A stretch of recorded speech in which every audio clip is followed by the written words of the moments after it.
بسم الله والحمد لله واللهم صل وسلم وبارك على سيدنا محمد وعلى آله وصحبه أجمعين. يا ريت ما ننساش نذكر الله في التعليقات وكمان نصلي على النبي عليه الصلاة والسلام. حابة قبل ما نبدأ قصتنا نقول لكم رمضان كريم وكل سنة وانتم طيبين، ويلا بينا نشوف قصتنا بتقول ايه.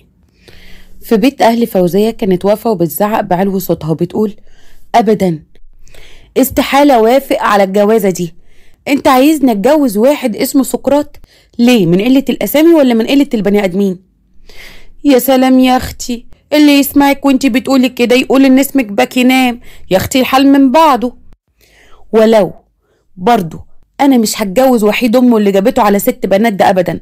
هو انا ناقصه؟ ما هو يا بنت علشان كده سميته سقراط، خافت عليه يعني لا يجراله حاجه وخافت عليه من الحسد. انت مقتنعه ياما بالكلام اللي انت بتقوليه ده؟ لا بجد يعني داخل دماغك؟ هو ايه اللي خايفه عليه من الحسد؟ هي عندها 100 واحد، ده هو واحد وجالها بعد ال6 بنات. واسمعي بقى لما اقولك، انا ما فياش دماغ للحوار بتاع الحموات والعمات والكلام ده. خلينا في عريس تاني يكون احسن من كده. انا مش موافقه على سقراط ده. ايه هتجوزوني بالعافيه؟ محدش بيتجوز بالعافيه اليومين دول. لا مفيش حد بيتجوز بالعافيه، بس على فكره الواد يعني قدامه سفريه حلوه قوي، بيقولوا هياخد له في الشهر بتاع 60-70 ألف جنيه. شوفي بقى دول يجيبوا ايه ولا يعملوا ايه. يا بخت اللي هتتجوزك يا واد يا سقراط. والله لو كنت صغيرة شوية كنت ضحيت واتجوزتك بعد عمك محسن الله يرحمه، لكن نقول ايه، السن عائق. انت عايزة تتجوزي يا كريمة بعد محسن؟ ليه ان شاء الله. ويوم ما تتجوزي مين؟ سقراط؟ اما امرك عجيب يا دي البت، وانت ولا عايزة تتجوزيه ولا تسيبيه يتجوز؟ مالكيش دعوة يا اختي، هو بكرة هيلاقي احسن عروسة في الشارع كله. هو حد يطول؟ انت متأكدة يا كريمة من الموضوع بتاع الواد ده، انه قدامه سفرية وهيجيب الكلام اللي انت بتقولي عليه ده؟ اسألي وتأكدي. اسأل ازاي يعني ياما؟ ولما اسأل وهو يعرف ايه ان انا مهتمية بيه؟ لا يا اختي مش هسأل، هقولك انا مش موافقة. انت يا بنتي اتهبلتي؟ هو في ايه؟ في واحدة في الدنيا ترفض عريس زي ده؟ خلاص بقى يا كركر، ما هو من همي جاي لعريس اسمه سقراط، عايزة اعمل ايه؟ فرح؟ تمام يا فوزية. ها يا فوزية، انا هروح اكلم امه واقول لها كل شيء اسمه ونصيب، وهو يشوف بنت الحلال اللي يجيب لها شبكة ب300 ألف جنيه. يا لهوي، بتقولي كام؟ معرفش يا اختي، انا سمعت يعني ان هم 300 ألف جنيه، جنيه ينطح جنيه. شوفي بقى دول هيجيبوا كام حتى لو الدهب سعره غالي. قوليلي صحيح، هو الدهب بكام اليومين دول؟ دول يما بالميت هيجيبوا 3 غوايش محترمين وطقم كمان غير الدبلة والخاتم واللازم منه. بس يا خسارة هيروح لحد تاني غيرك يا فوزية. يلا كل شيء اسمه ونصيب. انا هقوم دلوقتي اتصل بامه واقول لها كل شيء اسمه ونصيب عشان يبقى يشوفوا حد تاني، ما يوقفوش نفسهم علينا. فوزية بلهفة وهي بتشد امها بعد ما كانت قامت وراحت على اوضه النوم. استني اهدي يا كركر، في ايه؟ الكلام اخد وعطا. مفيش ولا اخد ولا عطا، انا عايز اعرف قرارك، ارد على الناس اقول لهم ايه؟ بس لو مش موضوع الاسم ده والناس هتفضل بقى تتريق. يتريقوا على خيبة ايه؟ يا خيبة املي. وبعدين ما انا سميتك فوزية برضو على اسم ستك امك الله يرحمها. امي يعني ماله الاسم يا اختي؟ وبعدين من امتى الناس بالاسامي؟ ما لو كنت سميتيني اسم عدل زي ما خليق ربنا ما كانش جالي سقراط ده. مالها الاسامي الحلوه، هيثم وائل حازم، لكن سقراط دي صعبه قوي. وبعدين انت السبب في ان انا برضو يبقى اسمي فوزيه. انا فاكره ابويا الله يرحمه كان رايح مكتب الصحه عشان يغير الاسم لما العيال كانوا بيتريقوا عليا في المدرسه وانا في ابتدائي، لكن انت اللي فضلتي تعيطي وقلت له لازم الاسم يفضل على لساني عشان يفكرني بام الله يرحمها، مش كده؟ ايوه كده يا اختي. وبعدين على فكره ده حقي، دي امي وانتي بنتي، وانتي يا اختي ما طلعتش من الحكايه بلوشي. ما هي ستك الله يرحمها نظير اسمك ده سابت لك 3 غوايش، الغويشه 20 جرام. وبعدين يعني يقوم لما تموت عايزه تغيري اسمك؟ وبعدين البت تسميها امها. خلاصه القول اقول للناس ايه ومن الاخر؟ خلاص يا اختي، كل مره تفكريني موضوع الدهب بتاع الغوايش ده. انا بلبسهم، بطلي تقولي الكلام ده عشان ما فيش حد يطلع عليا ويسرقهم. خلاص وافقي. كده تبقي بنتي حبيبتي. وفي اوضه نوم سقراط كانت داخله امه وهي بتزغرط قوي. ايه يا ماما على الصبح، في ايه بتزغرطي قوي كده ليه بصوت عالي؟ قومي يا ضنايا، قومي يا حته من قلبي من جوه. اديني قمت اهو، خير يا رب. قومي يا واد. العروسه ردت ووافقت، يلا بقى عشان تروح كده تحلق وتاخد دش وبعدين نروح للناس ونقرا الفاتحه. وهي فوزيه دي بقى تستاهل الزغاريط والليله اللي انت عاملاها دي؟ ده حتى اسمها فوزيه، هو لسه في حد بيسمي الاسم ده؟ يا اخويا ما تحسسنيش ان انت اسمك مهند وانا معرفش، ده الله يكون في عونها من الاسم ده. بمناسبة الاسم، انا ان شاء الله لما اسافر دبي هخليهم ينادوني بنيك نيم كده ويبقى اسمي سمير. نعم يا اخويا، ايه النيك نيم اللي انت بتقول عليه ده؟ اوعى يا واد يكون منكر. ايه يا ماما اللي انت بتقوليه ده؟ بس انا اقصد ان اقول اسم مستعار يعني بدل سقراط اللي جايب لي المشاكل ده. مش معقولة يعني احنا في القرن ال21 وفي حد يسمي الاسم ده.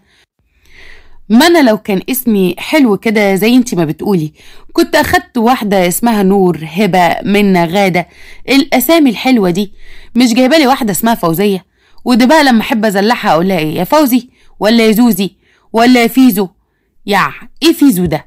لا لا لا، فوزية دي ما تدلحش خالص، تبقى زي العساكر كده تتنادى كده يا فوزية. ام سقراط ساعتها وهي ماسكة سلاح الامهات: يا اخويا بطل تريقة على خلق الله واحمد ربنا اني وافقت بيك. قوم يا ولا بتاع فيزو انت، ولا اللي بتقول عليها دي. قوم يا اخويا بلا وجع قلب، خليك انت كده تتريق على خلق الله. دي حتى البت زي القمر. انا عارفة شباب الايام دي مالهم عاملين كده ليه؟ ماسكين في الحاجات الفرعية. يا واد بص للاساسيات. وبعدين هو انت مش كنت دايما تقولي انا نفسي اتجوز واحدة شكلها حلو؟ تقدر تقولي هتلاقي مين في الشارع ده كله احلى من فوزية؟ بصراحة في دي عندك حق، البت حلوة واخلاقها عالية. خلاص خلاص على بركة الله. طبعا دي كان تلخيص بسيط كده لرأي كل واحد في اسم التاني. يا ترى الحكاية هتعدي كده بسلام ولا هيبقى فيها شيء آخر؟ هنشوف في قصتنا. وابتدت فوزية تظبط البيت وتعمل كرسي التنظيف بتاع أي بيت مصري جاي فيه عريس. وعلى الناحية التانية كان سقراط بيجهز هو وأمه وإخواته البنات وجاي ميعاد الزيارة، وراحوا علشان يتقدموا لفوزية. وفي المطبخ عند فوزية كانت واقفة وبتظبط العصاير وكل حاجة. دخلت عليها أمها وقالت لها بخنقة: ما تخلصي بقى، الناس قاعدين لهم بقالهم بتاع ربع ساعة، كل ده مش عارفة بتعملي ايه؟ يا ماما الصينية تقيلة قوي، ما انتي ما قلتليش كام واحد بره؟ هو جاي مع أمه واخواته، وبعدين أنا ما ينفعش أشيل الصينية معاكي. الست تقول علينا ايه؟ بنتها ما فيهاش الرمق ومش عارفة تشيل صينية عليها شوية عصير؟ دي سمعة يا بنتي ليكي. يلا اتدردحي كده وشيل الصينية. ماشي يا كركر. وبعدين هو أحمد أخويا فين؟ في جيبي يا اختي، في جيبي. هيكون فين يا بت؟ قاعد مع الناس بره. انجزي يلا. خرجت فوزية وهي يعني زي ما بيقولوا كده على استحياء، حطت الصينية وقعدت جنب اخوها. بس اتصدمت من اللي شافته. سقراط قاعد في الاول وقاعد جنبه 7 ستات، ووقتها عينيها برقت جامد وقالت بدون وعي: ايه ده؟ راجل و6 ستات دول ولا ايه؟ لو انت الصادقة ده العطار وال7 بنات. منورين يا جماعة منورين. يا دي الكسوف، انا ايه اللي خلاني اجيب اخواتك معايا؟ بس البت اتخضت وافتكرت ان احنا هناكلها. انا عايزه اقوم اخدها في حضني واطمنها واقول لها والله احنا طيبين خالص، مش معنى يعني ان احنا ستات كتير وانت ديك البرابر، قصدي يعني الراجل بتاعنا يبقى خلاص كده. ايه يا ماما اللي بتقولي ده؟ امال لو ما كانتش اسمها فوزيه؟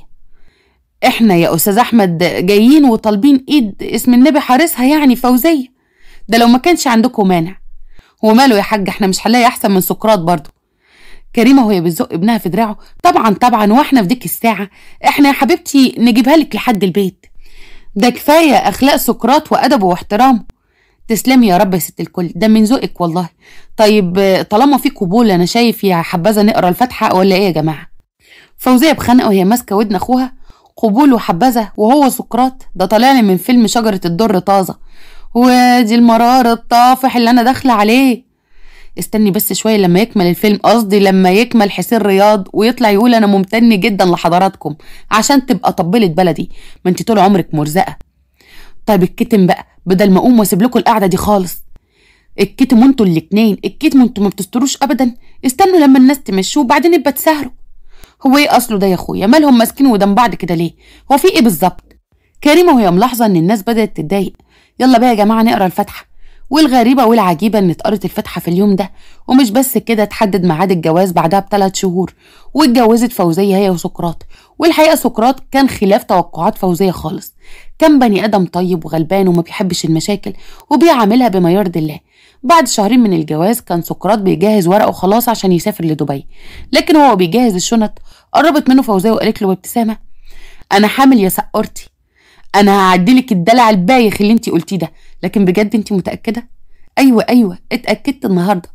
انا قلت ابلغك بالخبر الجميل ده قبل ما تسافر، عشان تسافر كده وانت عندك باور. والله ده احسن خبر سمعته النهارده. انت كده هتولدي قبل رمضان بحوالي 4-5 شهور، مش كده؟ تقريبا. حلو قوي كده. يبقى انا اسافر وانزل على رمضان بالظبط، يكون كده البيبي بقى عنده 5 شهور. ان شاء الله ربنا يكرمك ويرزقك. بيسافر سقراط، ولانه كان يعني مسافر عن طريق عقد عمل فراح على شغل على طول، وكان شغله عبارة ان هو يعني يبقى شيف في مطعم ايطالي، لكنه كان في الاول كان بيشرف عليه شيف اعلى منه، بس كان في سنه تقريبا. يا ابني مش هينفع اكتب اسم غير اسمك على اليونيفورم، انا ممكن اتجازى فيها الحكاية دي، وبصراحة بقى المرتب ما يستحملش جزا خالص. هو انت مش بتقول ان انت حبيتني من اول ما شفتني، وانا بفكرك بروايح مصر الجميلة اللي انت مزورتهاش بقالك كذا سنة؟ اعملها فيا جميلة بقى. يا سقراط افهمني يا ابني، في حوافز ومرتبات وحاجات تانية. لما تبقى معروف وسطنا باسم سمير وينزل مرتبك باسم سقراط، طيب لو مدير المطعم عارف ان في واحد اسمه سمير اللي بيشتغل قدامه ده، وعلى الورق واللي بيقبض المرتب واحد تاني اسمه سقراط، هيبقى زي الحال. مش هينفع، مش هينفع، لازم اسمك الحقيقي يتكتب على اليونيفورم. يا نبيل محدش هياخد باله، وبعدين سمير من سقراط بالانجليزي مش هتفرق كتير. انا مش عارف بس ايه اللي مضايقك من الاسم ده؟ انا شايف ان هو اسمه مميز جدا، ايه اللي مزعلك منه؟ مش فاهم. جرب كده ان حد يقولك يا سقراط وشوف هتحس بايه، وهتعرف اذا كان عندي حق ولا لا. ما تصدعش دماغي يا سقراط، عندك اداره الفندق ومدير المطعم، لو قدرت تقنعه بالموضوع انا عن نفسي ما عنديش مانع، بما اني يعني لو ما قدرتش هنضطر نكتب اسمك على اليونيفورم بتاعك. طبعا حاول سقراط بشتى الطرق انه يقنع المدير او يتوسط له على موضوع الاسم ده، لكن المدير كان رافض وقال ان يستحيل ده يحصل، لانه اسمه اللي جاي بيه هو اللي هيشتغل بيه، وده كمان الناس اللي هتعرفه بيه. وفي يوم كان زحمه قوي، سقراط كان بيجهز طبق ايطالي، وده طبعا بعد ما خد خبره كبيره قوي في مجال الاكل الايطالي. الطبق عجب زبونه جدا، وطلبت من الويتر انه ينده لها الشيف اللي عمل الطبق ده علشان تشكره بنفسها، ودي كانت ست من اهل البلد، يعني مش ايطاليه ولا حاجه. خرج سقراط وساعتها الست قالت: بجد يا شيف تسلم ايدك على الطبق ده. حضرتك اسمك شيف ايه؟ انا مش واخده بالي من الاسم المكتوب على اليونيفورم. سقراط، الشيف سقراط يا فندم. واو، انت اكيد مش عربي مش كده؟ لا انا عربي ومن مصر كمان. الله الله، مصر وروايح مصر الجميله. انا بعد كده هاجي علشان تعملي الملوخيه والكشري والاكلات الجميله بتاعت مصر دي. ان شاء الله يا فندم، عن اذن حضرتك. دخل سقراط وحكى لنبيل على اللي حصل. ساعتها نبيل قال: عرفت بقى يا ابو مخ تخين ان الاسم عادي خالص ومحدش هيتريق عليك، اصلك كنت خارج وخايف ان الست تعرف اسمك. عندك حق والله يا نبيل، كنت خارج وحاطط ايدي على قلبي، لدرجة ان في اخر لحظة كنت هقول لها ان اسمي سمير مش سقراط، بس لقيت الست متقبلة الموضوع عادي، واضح كده ان المشكلة مش في الاسم. لا حول ولا قوة الا بالله، ده انت حكاية ودماغك مختلفة عننا خالص. بتمر الايام وبتعدي، بتولد فوزية وربنا بيرزقها ببنوتة زي القمر، سمتها مريم. بعدها بكام شهر وقبل رمضان بايام قليلة، سقراط نزل اول اجازة ليه. حمد لله على السلامة يا ابني، والله البيت من غيرك وحش قوي. مريم اللي كانت مصبراني على عدم وجودك، والله يا حبيبي شفتي هي عاملة ازاي، نسخة منك ما شاء الله. سقراط كان فرحان جدا وهو بيشيل بنته من امه. فعلا يا امي بسم الله ما شاء الله، مريم وهي مريم. احسن حاجة ان انتوا سميتوها الاسم ده، انا بحب السيدة مريم قوي. طبعا يا ابني، وفي حد ما يحبش اسم مريم؟ انت هتقضي طبعا معانا رمضان والعيد كمان. ايوه انا اخدت اجازه شهرين، والشيف نبيل اللي انا بشتغل تحت ايده بني ادم محترم قوي، وقال لي لو احتجت شهر كمان انا ممكن اديهولك. ربنا يا ابني يحبب في خلقه والحصى في ارضه، قادر يا كريم، ويجعل في وشك جوهره وفي بقك سكره. امين يا رب العالمين. ولو ان الدعوه بتاعتك دي محتاجه مترجم بس مفيش مشكله، هي كده كده بتتقبل بالنوايا، وانت نيتك ناحيتي يا ماما انا عارفها. طب يا اخويا خد مراتك وبنتك واطلعوا على شقتكم، هم اكيد وحشوك قوي يا ضنايا. الحمد لله على الف سلامه. وانا قلت لاخواتك يجوا بكره ان شاء الله، محدش يجي النهارده عشان ترتاح. تسلمي لي يا ست الكل، يا رب دايما كده حاسه بيا وبتفكري في راحتي. اخذ سقراط فوزيه وبنته الصغيره مريم وطلعوا على شقتهم.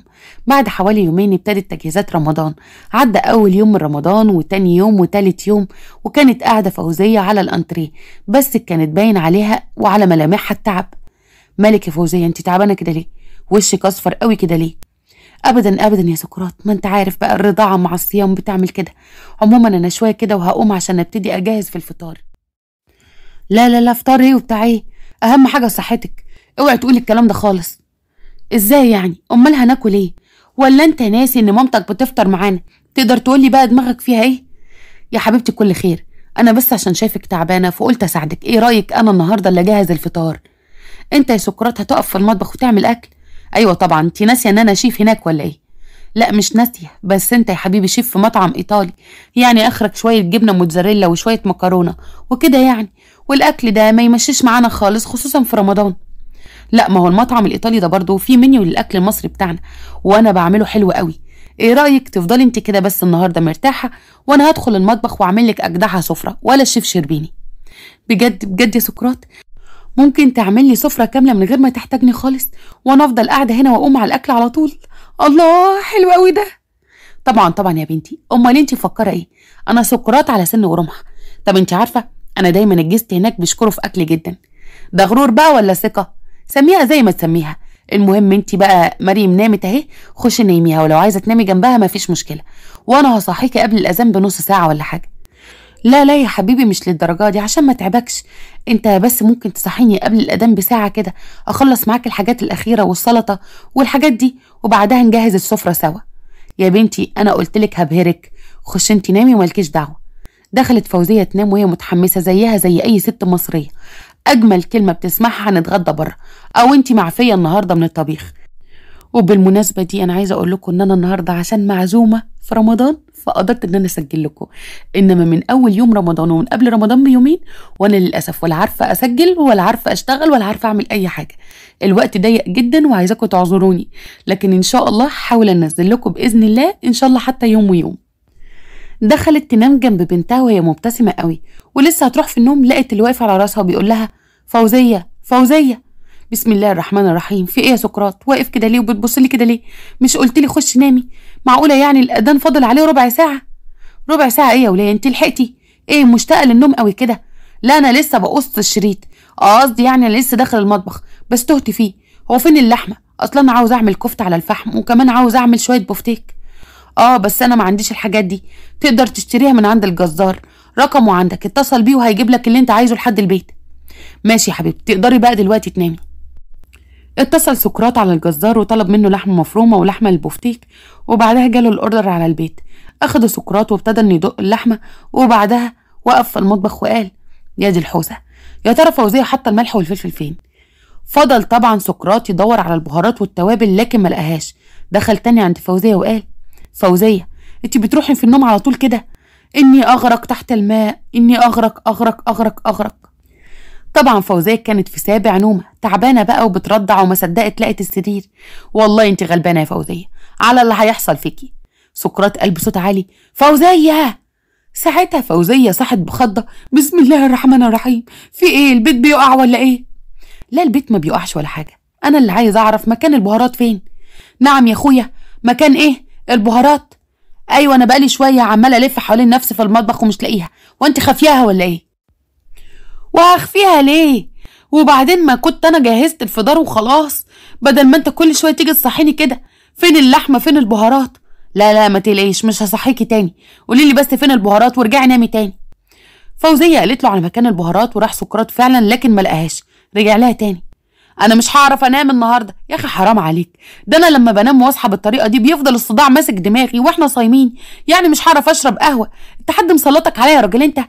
لا حول ولا قوه الا بالله. يا بنتي مش كفايه ان انا هسيبك تنامي وترتاحي وتترحمي النهارده من تجهيز الفطار؟ بتبصي للحاجات البسيطه دي. حاضر يا سقراط حاضر، انا هقوم واجيب لك البهارات. دخلت فوزيه معاه المطبخ وجابت له البهارات، وساعتها فضلت واقفه. بص لها سقراط وقال انت واقفه كده ليه؟ مش جبتي البهارات؟ يلا روحي بقى نامي وارتاحي. انا بفكر ان انا اريح جنبك هنا عشان لو احتجت حاجه ما افضلش انا بقى رايحه جايه بالطريقه دي. لا ما تقلقيش انا مش هحتاج حاجه تاني، روحي بقى نامي جنب بنتك. راحت فوزيه فعلا تنام جنب بنتها. بعد حوالي ساعه قلقت، وده بسبب ريحه الاكل اللي اي حد كان هيشمها يقول ان الاكل هيبقى طعمه حلو جدا. جايه تدخل المطبخ قابلها سقراط من على الباب المطبخ وقال لا رايحه على فين؟ اوعي تدخلي دلوقتي. بصراحه انا متحمسه قوي، الريحه تحفه تجنن. ايه التتبيله اللي انت حاططها على اللحمه دي؟ ما هو ولو ان المفروض ده سر من اسراري، بس هبقى اقولك عليها بعدين. المهم روحي انت دلوقتي ظبطي السفره لان ماما شويه وطالعه. تمام. عموما انا متحمسه قوي للاكل النهارده، الريحه لوحدها تجوع. ابتدت فوزية ان هي تظبط الاطباق على السفره، وكانت الحاجه الغريبه ان سقراط مش بيخليها تدخل المطبخ خالص، يعني يديلها الاطباق من على الباب كده بتاع المطبخ ويقول لها خدي، لكن مش بيخليها تدخل المطبخ. ساعتها وقفت قدامه وقالت له باستغراب: وفي ايه بالظبط؟ انت مش عايز ندخل المطبخ ليه؟ على فكره ده مطبخي، مش معنى يعني ان انا اتنازلت وخليتك تقف فيه يبقى خلاص تستولى عليه ويبقى حق مكتسب ليك. لا يا حبيبي، انا مطبخي ده معمول فيه كل حاجه فيه بعنايه، وكل حاجه فيه محطوطه برضه بعنايه.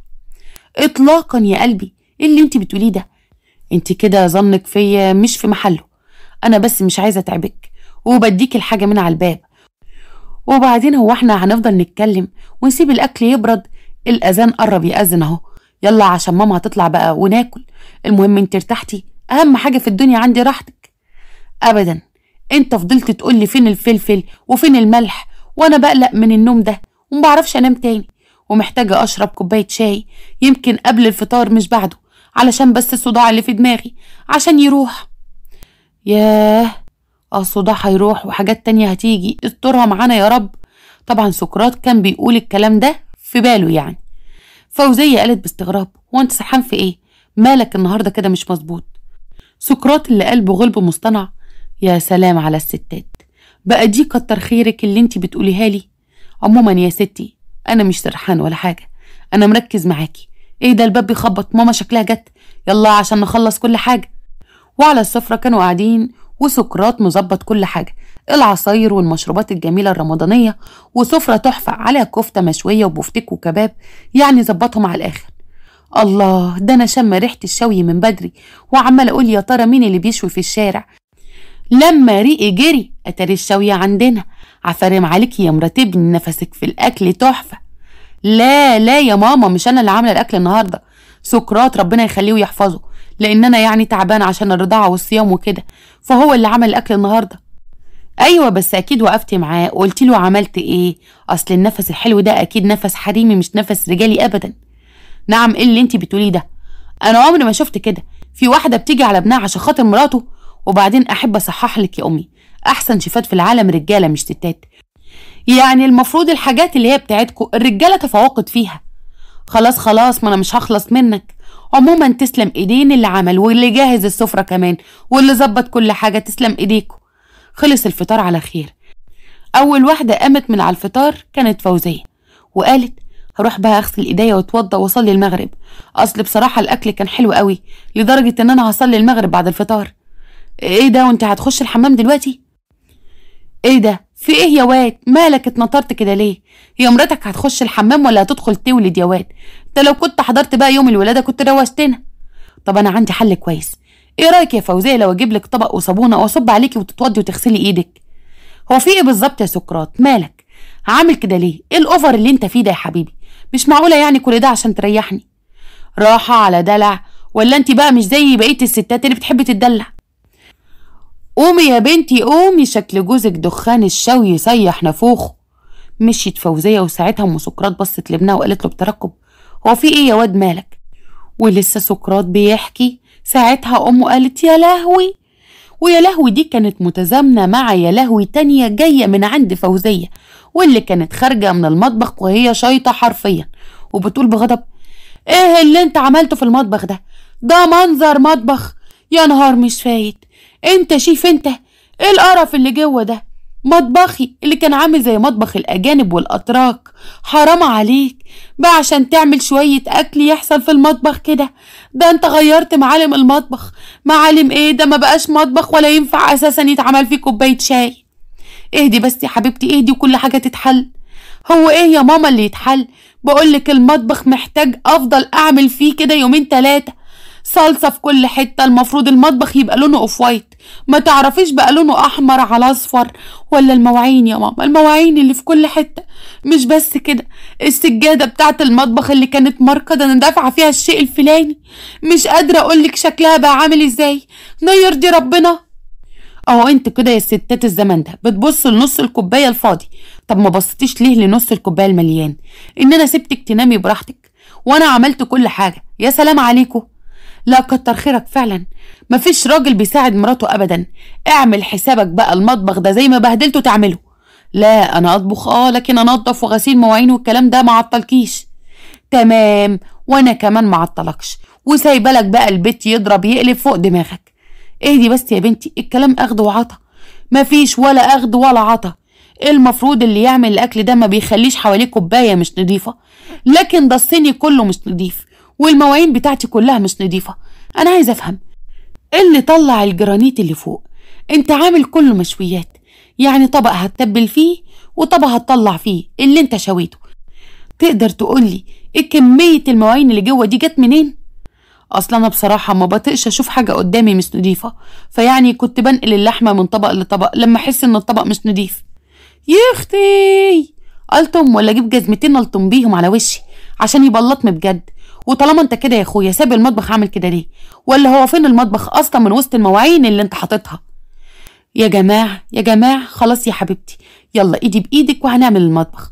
لا احنا مش هنعمل حاجه، اللي بوظه هو اللي هيعمله، وانا بصراحه تعبانه ومش قادره ان انا اعمل المطبخ ده. خلاص ان شاء الله عنه ما اتعمل. تمام ما تعملهوش، ويلا بقى يا ماما ننزل انا وانتي نقعد تحت. بس اعملي حسابك بقى انا وانتي هناكل مع بعض، انا وانتي وبس، ولا اروح بقى اغضب عند اهلي في الشهر الكريم ده؟ لا لا غضوبة ايه كفالة الشر، خلاص سيبها ترتاح مع نفسها وانت تتصرف في المطبخ اللي انت بوظته ده. انتي بتهددينا يا فوزية؟ يعني ايه بقى ان شاء الله انا بعد ده كله اكل لوحدي؟ وليه بس تختار الحل ده؟ ما في حل تاني، ان انت تظبط المطبخ وتوضبه وتنضفه زي ما بهدلته. وشوف انت بقى المطبخ هياخد معاك قد ايه، وبعد ما تخلص كده زي الشطورة يا بيضة هطلع بيتي عادي، واوعدك ان انا مش هخليك تحط ايدك في حاجة تاني. طيب ايدي بايدك. طيب يلا يا ماما ننزل على تحت، احنا ورانا سحور لسه عايز يتجهز. ساعتها طبعا سقراط فهم كده ان فوزية مش هتتنازل عن المطبخ زي ما بهدلته ترجعه لها. نزلت فوزية هي وحماتها وبنتها على تحت، وفضل سقراط واقف في المطبخ يلف حوالين نفسه. طلع تليفونه وكلم اخته سميرة تجيب اخته سهام ويجولوا على البيت. اول لما جم ودخلوا المطبخ سهام قالت بشهقة: يا لهوي والله العظيم مراتك ليها حق، ايه المنظر ده؟ بس هتفضحي الدنيا، المهم حد شافكم وانتوا طالعين.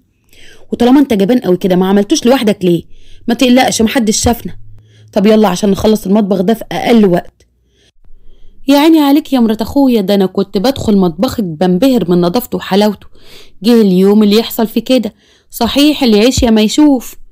طب يلا يا ست خضرة خلينا نخلص عشان تطلع على السحور تجهز السحور. هي عامله لي اعتصام تحت عند امك عشان خاطر المطبخ، ستات مالهمش كتالوج. صحيح سابت الاكل التحفه ومسكت في المطبخ اللي اتبهدل. وانت بتسميه كده متبهدل قوي؟ قول بقى خرابه، ما ينفعش تاني. احنا هنعمل اللي نقدر عليه، لكن انت جبار. ايه الدهون دي وايه كميه القذاره دي؟ ايه يا ابني انت كنت بتعمل ايه؟ وبعدين انت بتعمل كده في المطابخ بره؟ لا بره حاجه تانية، بيبقى طول الوقت في حد بيشيل من جنبك الاطباق اللي مش نضيفه. ويلا بقى بطلوا رغيه علشان عايز اخلص وانزل اصالحها واقول لها تتعوض. طيب بقى بني لو المطبخ ده عرفت بس تدخله برجلك دي تاني، يلا ولا حتى تفتح التلاجة.